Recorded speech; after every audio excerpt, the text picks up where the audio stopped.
Il était une fois, dans un village lointain, un homme nommé Kuka.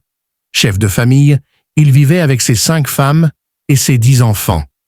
4 de ses épouses avaient redonné la vie, mais la 5e, Poko, n'avait pas d'enfant.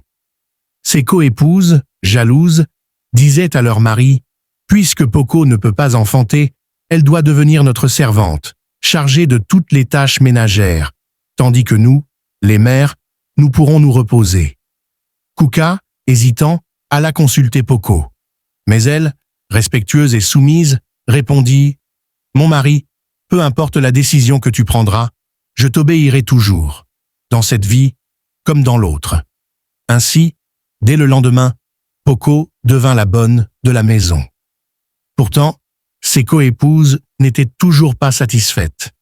Elles revinrent dire à leur mari « Puisqu'elle est notre servante, nous ne voulons plus que tu sois intime avec elle. » Kuka transmit la demande, et Poko accepta encore une fois, sans se plaindre. Un soir, alors que la famille revenait du champ, la 2e épouse, enceinte, ressentit les douleurs de l'accouchement. Les autres femmes décidèrent de l'accompagner à la maison, mais avant de partir, elles ordonnèrent à Poko d'aller chercher du bois pour la nuit. Comme il commençait à se faire tard et que la brousse était dangereuse, Kuka accepta d'accompagner Poko. Très vite, le ciel s'assombrit, le tonnerre gronda et la pluie tomba violemment. Ils aperçurent une petite case abandonnée et décidèrent d'y trouver refuge. Kuka, épuisé, s'endormit aussitôt. Poko resta éveillée, inquiète et fatiguée. Alors qu'elle commençait à somnoler, une lumière éclatante apparut. Petite pause dans l'histoire. Abonnez-vous et likez la vidéo pour ne pas manquer la prochaine.